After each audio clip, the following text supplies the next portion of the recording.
Tengan ustedes muy buenos días. El día de hoy vamos a hablar sobre actividad cortical, sueño y vigilia.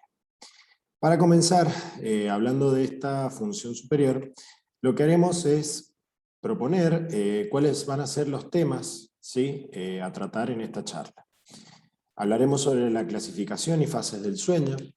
También hablaremos sobre los cambios de las fases durante el crecimiento,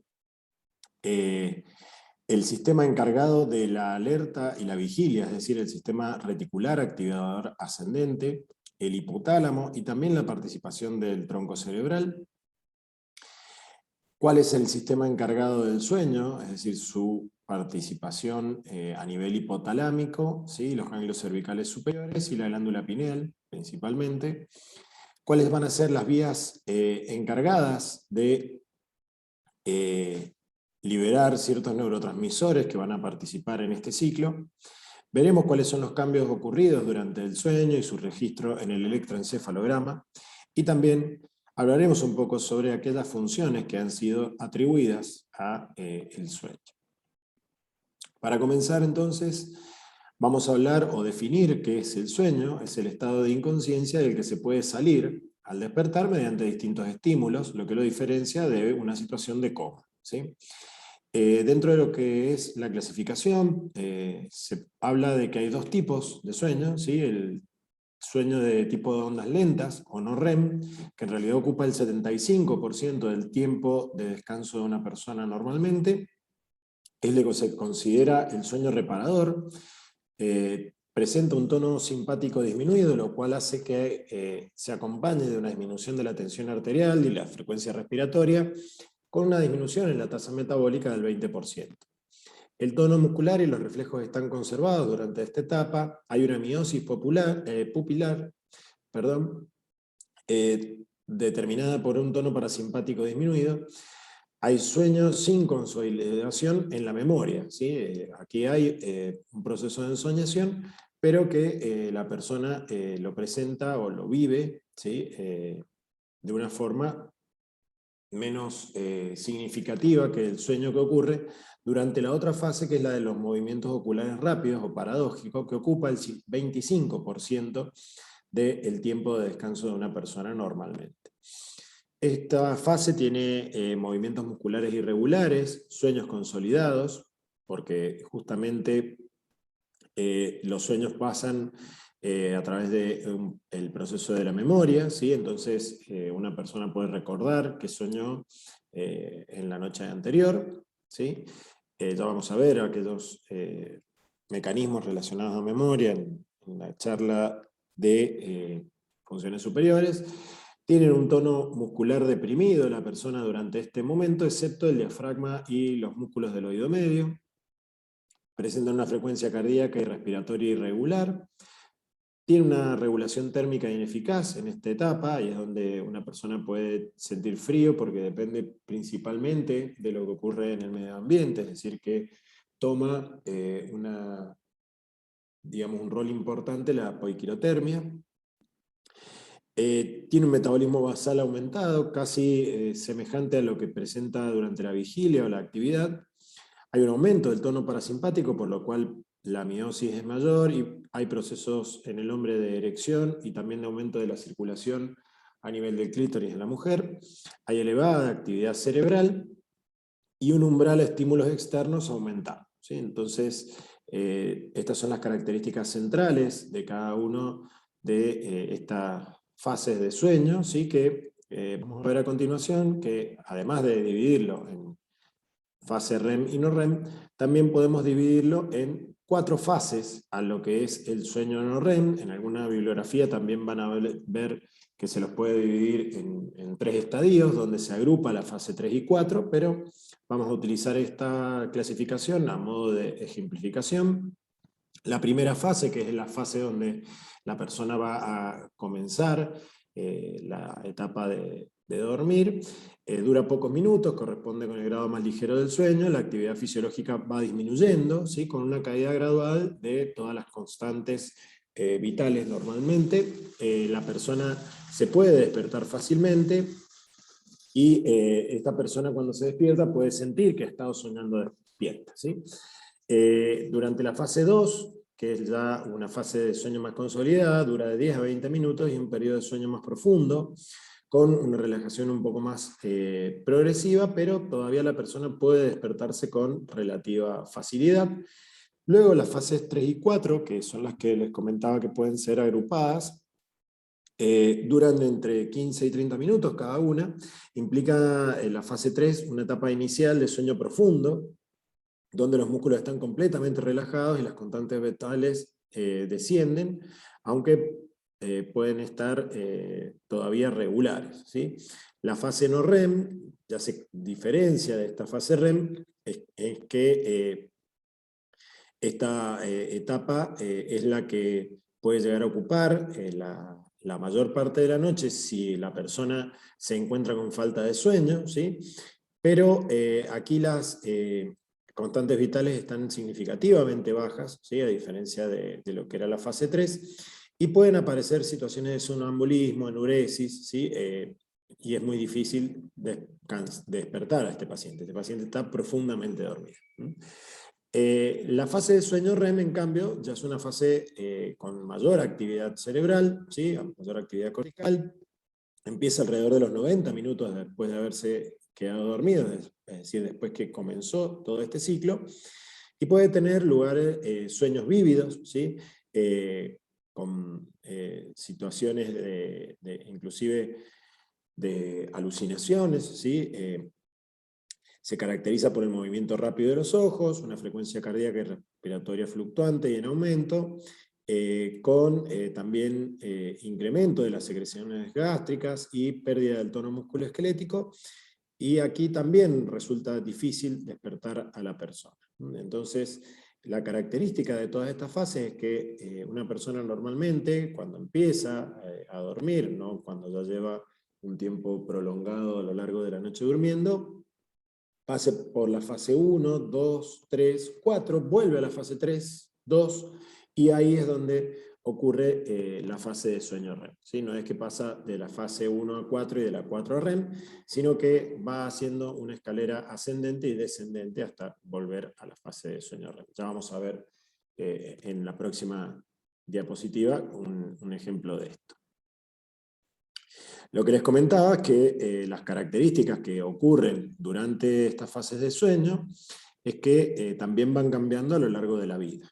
Entonces, estas fases de sueño al principio de la vida, como puede verse, ¿sí? en un niño recién nacido, ocupa el sueño gran cantidad de las horas del día, teniendo una gran ocupación de lo que es el sueño paradójico o sueño REM, y también una gran ocupación de lo que es el sueño lento. En la medida que vamos creciendo en edad, la vigilia empieza a ocupar más espacio de tiempo en las horas del día, siendo máxima en los ancianos, donde además vamos a ver enseguida que presentan menos horas de sueño paradójico y también de sueño lento, con un descanso que por ahí no es tan reparador debido a que presentan, por distintos motivos, muchas fases de despertares nocturnos, ¿sí? En esta gráfica se puede ver ejemplificado qué ocurre con un niño, ¿sí? Donde una vez que logra conciliar el sueño, empieza con la fase 1, 2, 3 y 4, ¿sí? Fíjense cómo van cambiando las distintas fases, con una gran duración al principio de una fase 4, ¿sí? De este sueño más reparador y más profundo, para luego volver a fase 3, 2, 1, sueño REM, y fíjense cómo la fase de sueño REM, que es esta negrito que aparece aquí, empieza a alargarse en la medida que van aumentando las horas de sueño, ¿sí? Esto ocurre en todas las edades hasta el adulto mayor o anciano, y la característica de esto, que diferencia entre un niño y un adulto joven, es que en la medida que van pasando las horas se van perdiendo la cantidad de fases 4 dentro del ciclo de sueño, ¿sí? Entonces se ingresa más rápidamente en fases de sueño REM que son más prolongadas.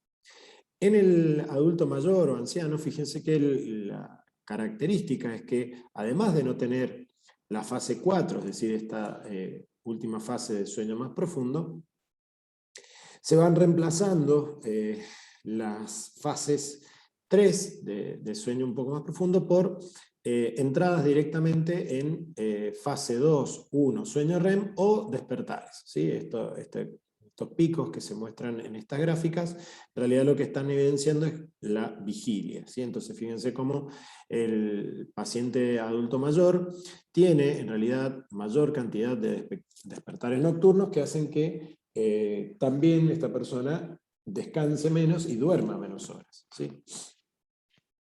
Eso estamos hablando todos de cambios fisiológicos. ¿Sí? En cuanto a los sistemas o los comandos, digamos, que van a gobernar el ciclo de sueño-vigilia, a lo largo del tiempo se han ido descubriendo distintas áreas que tienen participación importante en el control de este ciclo. ¿Sí? El sueño se conoce desde hace más tiempo que requiere la inactivación del sistema reticular activador ascendente, ¿sí? Ubicada en el tronco encefálico, y esto permite que se mantenga el estado de vigilia. ¿Sí? Entonces, este sistema, cuando está inactivado, justamente es que ocurre el sueño. Ya vamos a ver que esto no es tan simple como se pensaba antes, inclusive se pensaba que algún sistema que comandaba el sueño estaba determinado por el agotamiento de algún tipo de sustancia que hacía que este sistema reticular activador ascendente tome el control, que va a ser el que va a enviar proyecciones sensoriales ascendentes o va a permitir el paso hacia áreas corticales más altas, pasando a nivel talámico, ¿sí? Por los núcleos intralaminares. Esta información, que lo que hace es mantener justamente despierta a la persona y vigilia activa, en realidad lo que ocurre es que pasa a través de este sistema como un sistema de compuertas. ¿Sí? Ya vamos a ver cómo funciona más adelante, pero sí, la primera estructura que por ahí se reconoció asociada a la vigilia es el sistema reticular activador ascendente ubicado en el mesencéfalo. Este sistema reticular activador ascendente yo les decía que funcionaba como una compuerta. ¿Por qué se dice que funciona como una compuerta? Justamente porque lo que hace es permitir el paso de la información y de la estimulación que debe llegar hacia la corteza, pero que viene enviada de esta estimulación para estar despierto desde otros centros que vamos a ver a continuación. ¿Cómo está conformado este sistema reticular ascendente? Por dos vías, una vía dorsal y una vía ventral. La vía dorsal, o retículo talámica, ejemplificada aquí en naranja, parte de distintos núcleos, el núcleo tegmental laterodorsal y el núcleo pedúnculo pontino, que ambos son colinérgicos, es decir, que utilizan acetilcolina como mediador, y que lo que van a hacer es enviar aferencias hacia el tálamo para que éste estimule a otras áreas de la corteza.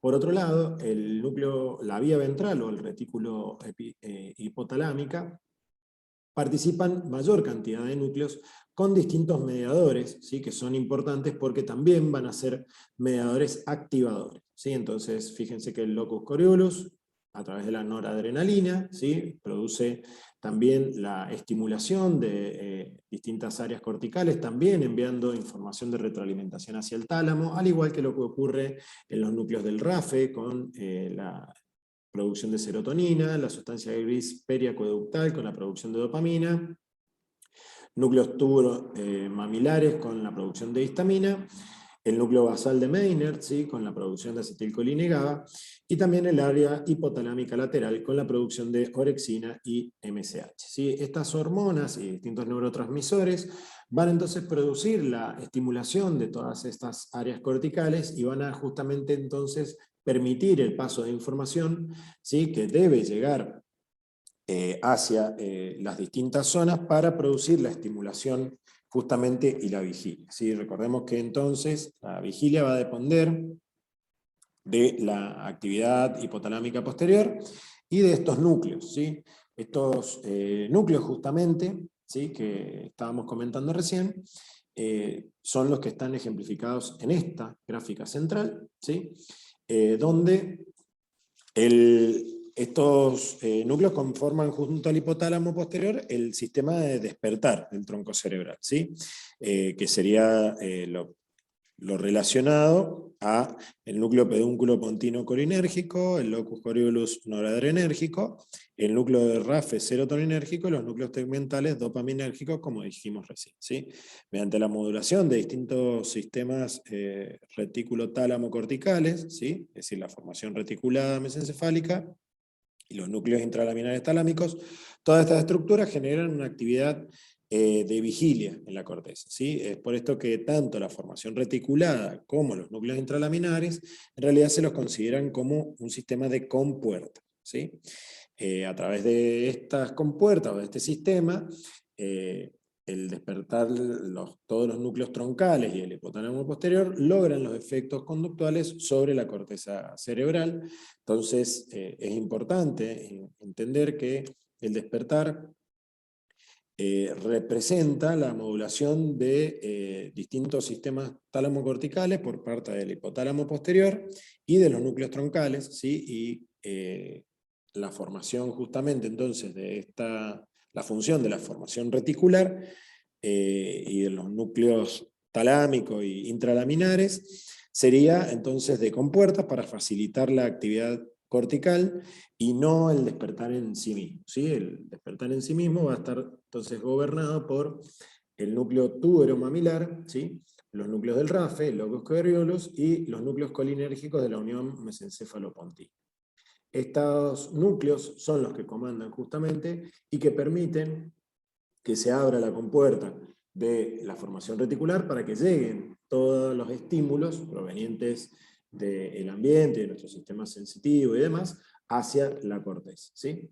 Hacia el tálamo y la corteza, justamente.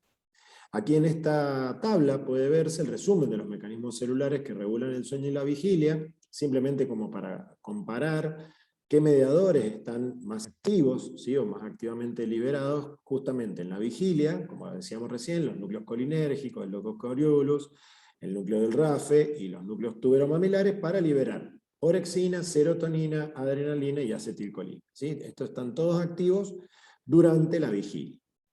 Cuando empezamos a transitar las fases del sueño, ¿sí? No REM y REM, en realidad disminuye la actividad de todos estos núcleos, ¿sí? En el sueño no REM va a estar disminuida la actividad de todos estos, y fíjense que el sueño REM, que suele tener una actividad cerebral elevada, ¿sí? Como ya habíamos comentado recién, tiene en realidad como particular que los núcleos colinérgicos de la unión mesencéfalo-pontina están activos y los núcleos del RAFE que producen serotonina están inactivos. Por eso es que también la serotonina se la asociaba en algún momento a en una molécula involucrada en el mecanismo para producir el sueño REM, ¿sí?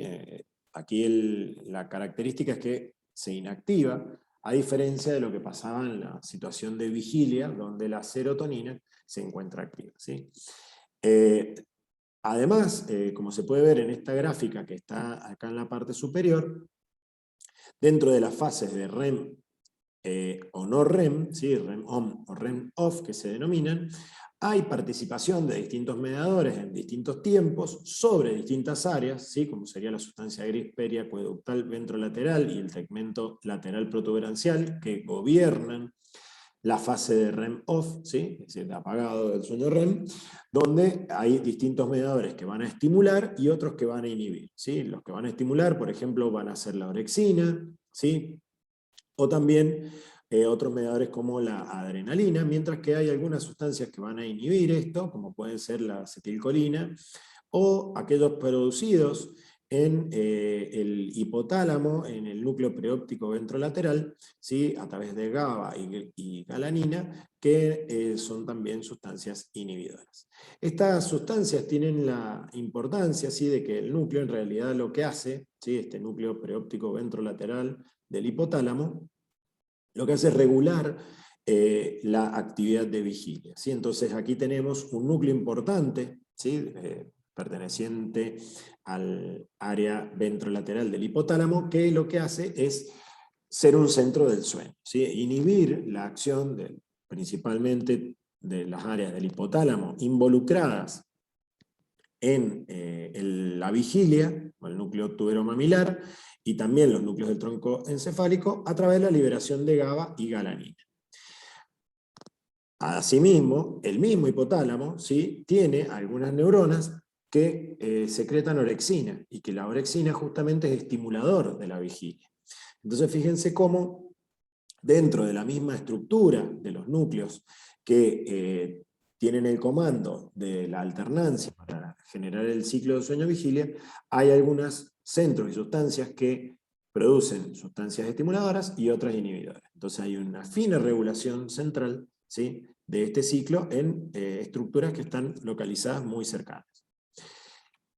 Además de esto, tenemos que, de manera importante, no solo hay un control de estos mediadores local, ¿sí?, para producir o generar el ciclo, sino que también tenemos distintos estímulos que se producen a distancia, como puede ser generar la atonía o parálisis muscular ocurrida durante el sueño, que está mediada justamente por la descarga ocurrida en el locus coeruleus y en el núcleo del RAFE, ¿sí?, con la liberación de noradrenalina y serotonina. Esto lo que hace es estimular a neuronas glutamatérgicas, ¿sí?, que van a terminar a través de el neurotransmisor glicina, liberada por neuronas intermedias, o también neuronas directamente que van a actuar sobre las motoneuronas de la médula espinal, inhibiendo, ¿sí?, la acción a nivel del músculo. ¿Y cómo hacen esta inhibición? A través de producir una hiperpolarización de las motoneuronas,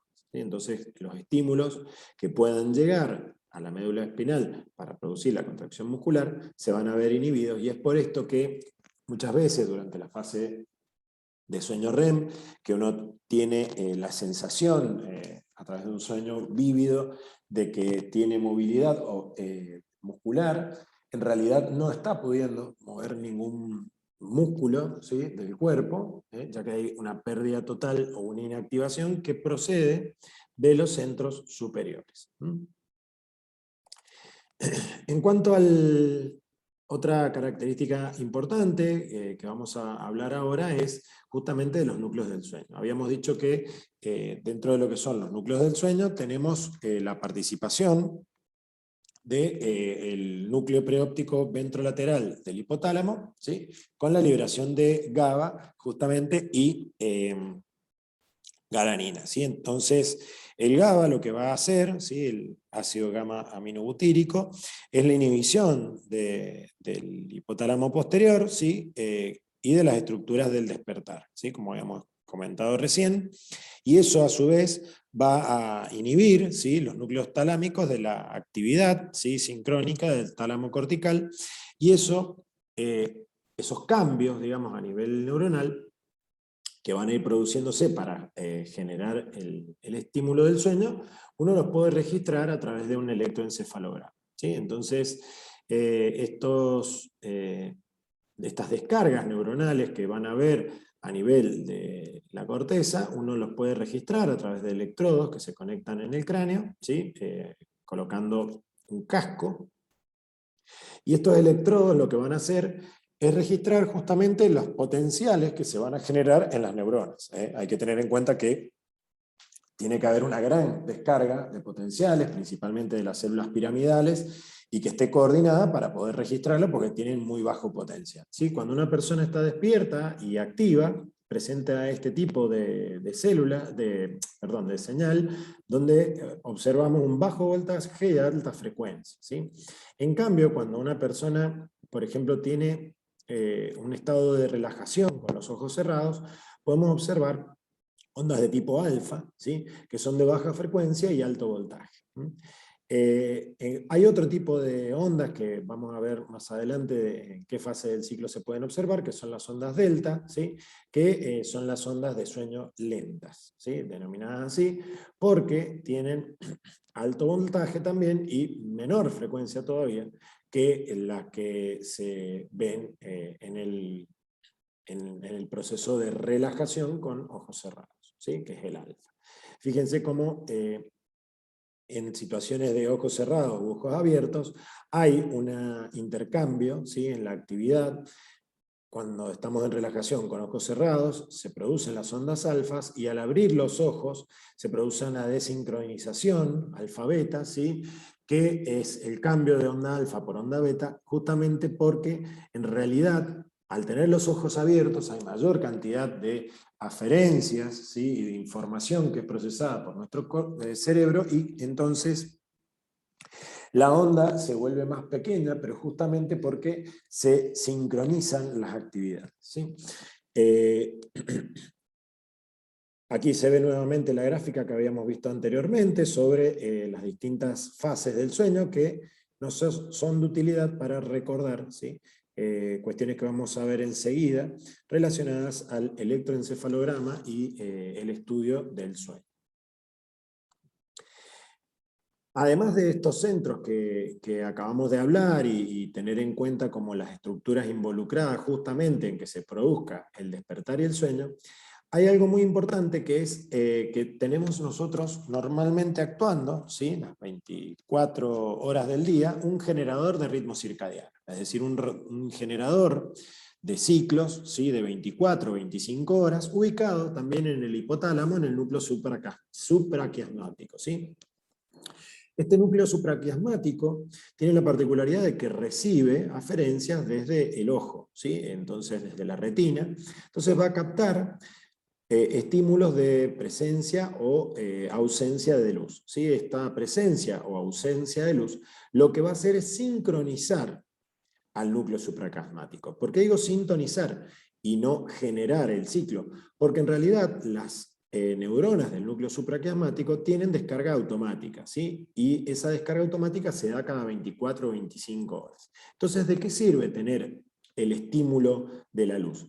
En sincronizar con las horas del día cómo debe ocurrir ese ritmo circadiano, ¿sí?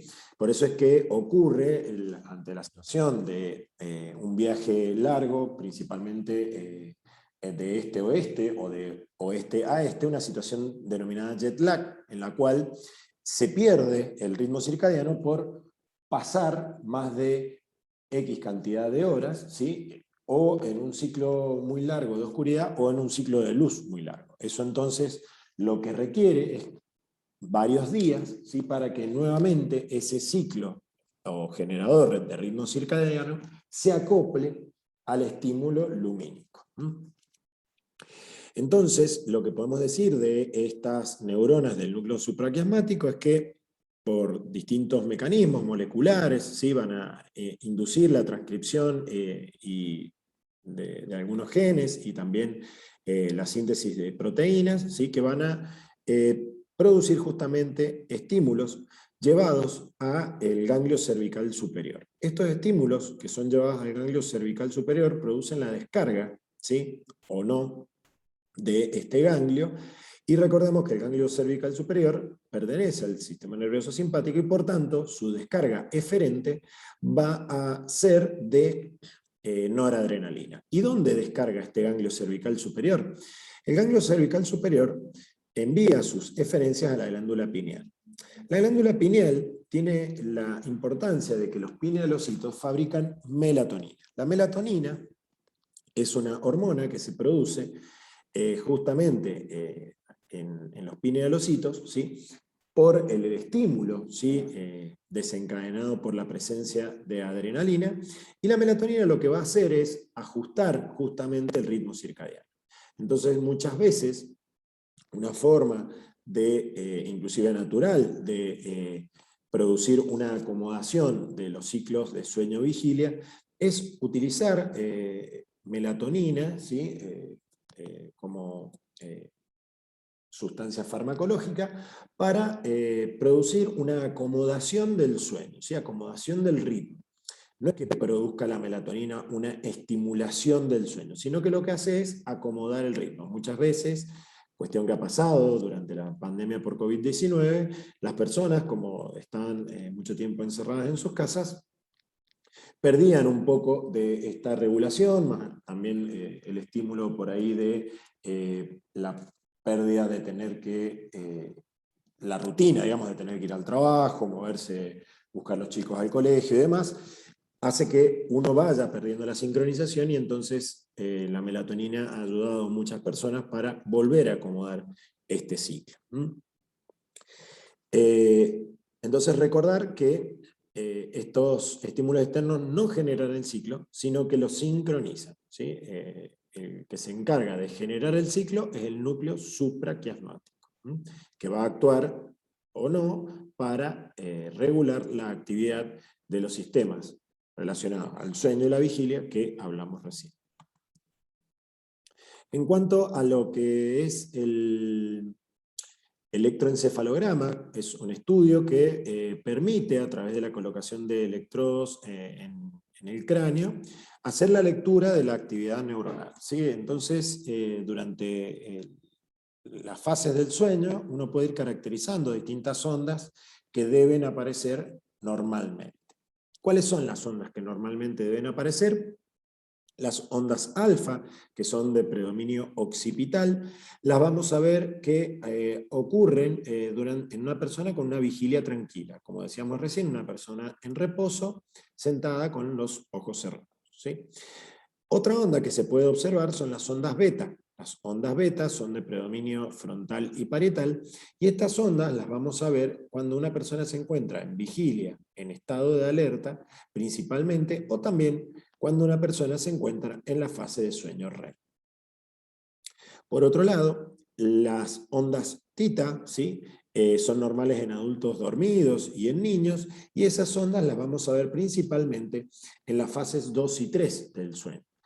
¿Por qué? Porque en la fase 4 del sueño lo que vamos a ver principalmente son las ondas delta, ¿sí? Estas ondas son las denominadas de sueño lento, ¿sí? Y son normales en adultos dormidos profundamente, y en niños, recordemos, dentro de esas gráficas que veíamos recién, estaban en la parte más inferior, ¿sí? Más basal del ciclo de sueño.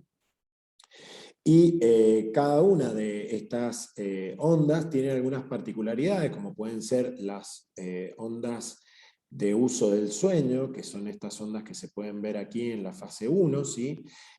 O también las ondas K, que son una despolarización y repolarización grande, que pueden verse durante la fase 1 también del sueño. ¿Qué características debe tener la descarga para que sea leída por el electroencefalograma?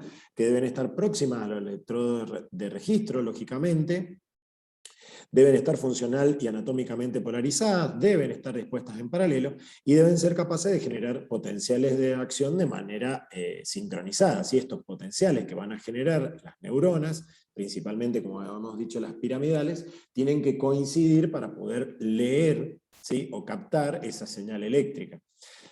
Piensen que para que haya alguna lectura en el electroencefalograma, alrededor de 1 millón de neuronas deben despolarizarse de manera conjunta. Muy bien. En cuanto a los cambios que van a ocurrir en el sueño, ya para ir redondeando todo lo que hemos visto, vamos a tener entonces desde una fase de una persona despierta, sueño no REM y sueño REM, que van a ir ocurriendo distintas cuestiones. En lo que es la lectura de un estudio de sueño, que se puede hacer un electromiograma, un electroencefalograma y un examen oculomotor, ¿sí? Un registro oculomotor, lo que vamos a ver es que una persona despierta va a tener obviamente mayor actividad en el electromiograma y en el patrón ocular motor que en una persona en sueño no REM, mientras que la persona en sueño no REM va a tener mayor actividad en un electromiograma que la persona en sueño REM. En cuanto al electroencefalograma, la persona despierta, fíjense que va a tener un tipo de onda muy semejante a la persona en sueño REM, ya que hay una actividad cortical muy importante durante el sueño REM. Esto lo diferencia, ¿sí? Estas ondas que acabamos de ver, de las ondas que pueden aparecer en el sueño no REM. Recordemos que aquí vamos a tener la presencia de usos de sueño, ondas K, la aparición también de las ondas tita y finalmente las ondas de sueño lento u ondas delta. En cuanto a las sensaciones o percepción, van a ser vívidas, tanto en una persona despierta como en una persona en sueño REM, ¿sí? Pero van a ser generadas externamente en una persona que está despierta e internamente por los sueños en una persona con sueño REM, ¿sí? El pensamiento va a ser lógico y progresivo mientras está la persona despierta, va a ser lógico y perseverativo en un sueño no REM, y va a ser ilógico e incoherente en una fase de sueño REM. El movimiento va a ser voluntario en la persona despierta, va a ser involuntario o episódico en la persona con sueño no REM, y en la persona de sueño REM habrán órdenes motoras, pero la movilidad por ese mecanismo que habíamos hablado recién de inhibición superior, ¿sí? Mediado por los centros principalmente por acetilcolina y la inhibición producida a nivel medular, los movimientos van a estar inhibidos. Entonces las funciones del sueño, para resumir la idea, es el mantenimiento de la integridad funcional de la corteza cerebral y de las funciones cognitivas, el ahorro de la energía metabólica, la prevención del daño neuronal causado por especies reactivas del oxígeno. Aquí tiene un importante rol la melatonina, que entre otras cosas es un importante antioxidante circulante en nuestro cuerpo, que también participa de otras funciones que veremos más adelante, como la reproducción o también la estimulación de la inmunidad. Hay algunos estudios relacionados al uso de melatonina para el tratamiento de pacientes con SARS-CoV-2, es decir, con COVID-19 durante esta pandemia, muy interesantes por el efecto que tiene de estimular la inmunidad. En cuanto a la regulación de la expresión génica, también el sueño aumenta la síntesis de proteínas, como ya habíamos dicho anteriormente, consolida el aprendizaje y la memoria, ¿sí? Existe amplia evidencia de que el sueño posterior a diferentes tipos de aprendizaje facilita su adquisición, ¿sí? La falta de sueño tiene efecto adverso sobre el aprendizaje. Hay un desarrollo y maduración del sistema nervioso, que es principalmente en el neonato, aunque en el adulto también facilita la producción de nuevas neuronas o de los mecanismos de reparación neuronal. Resumiendo entonces, la formación reticular del tronco encefálico es crítica para el despertar y el sueño y contiene varios sistemas monoamienérgicos que inervan el prosencéfalo. El sistema activador reticular ascendente media la conciencia del despertar como un sistema de compuertas que permite la acción del hipotálamo posterior y los núcleos troncales. El sistema que determina el sueño implica la participación activa del área perióptica del hipotálamo anterior, que mediante la liberación de GABA induce el comienzo del sueño. En un electroencefalograma se registra la actividad eléctrica de la superficie cerebral en ondas que tienen patrones característicos dependiendo del estado de alerta. Importante recordar entonces que el sueño también es una función superior muy importante para la homeostasis de nuestro organismo y que también está regulado por este sistema de ciclos, ¿sí? Circadianos, determinados por la función conjunta del núcleo supraquiasmático y la glándula pineal, con la participación del ganglio cervical superior, con la liberación de noradrenalina como el principal estimulante para la producción de melatonina. Muy bien, eso ha sido todo por hoy. La bibliografía recomendada para este tema, Fisiología de Guyton, Bases fisiológicas de la práctica médica de Behe Taylor, y también el texto virtual de Sarabi. Muchas gracias por su atención.